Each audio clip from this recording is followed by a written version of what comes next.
Should Nigel Farage and Rupert Lowe unite to save Britain? Both men speak of restoring Britain's Judeo-Christian values and principles.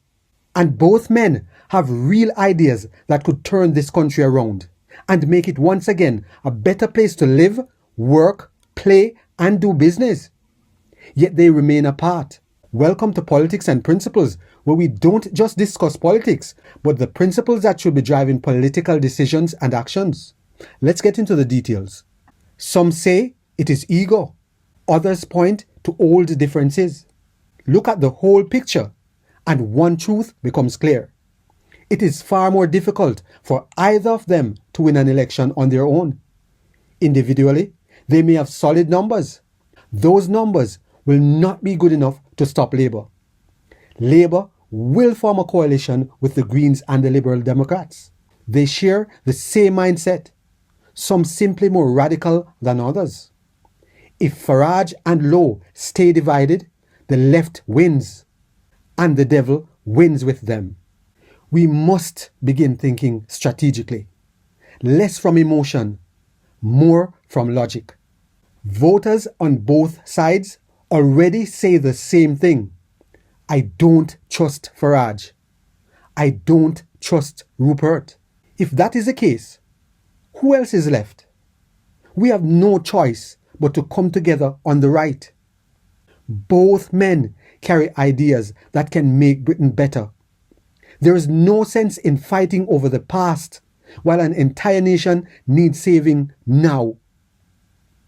Britain is traveling down a dangerous dark path where everything that is wrong is being made to look right. Policing feels one-sided. Criminals receive more opportunities than their victims.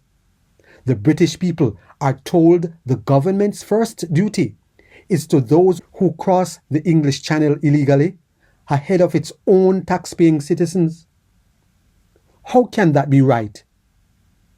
This is evil.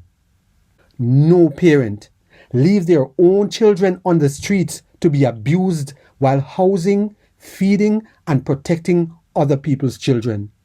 Open borders have allowed people to arrive freely, to be given hotels and housed in the HMOs, and to be placed into small towns and villages with no regard for the safety and well-being of women and vulnerable children.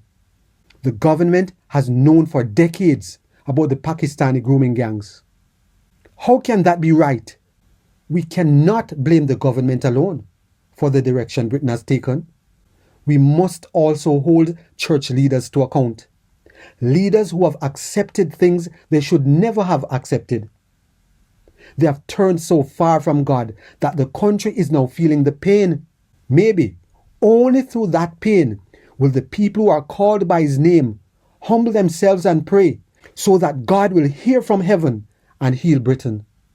And yet, these two men, like Donald Trump, continue to speak of Judeo-Christian values and principles, while much of the church appears lost. That is why Britain needs these two great minds to come together.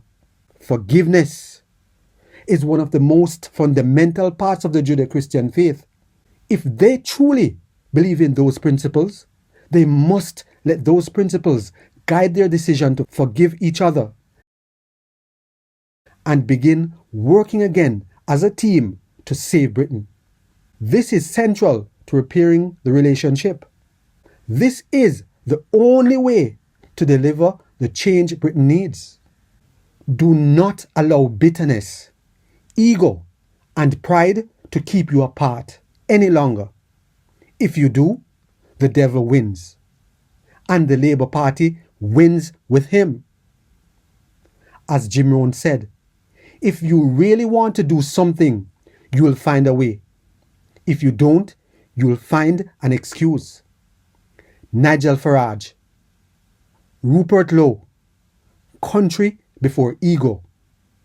Forgiveness over the past. Action over excuses. Unite.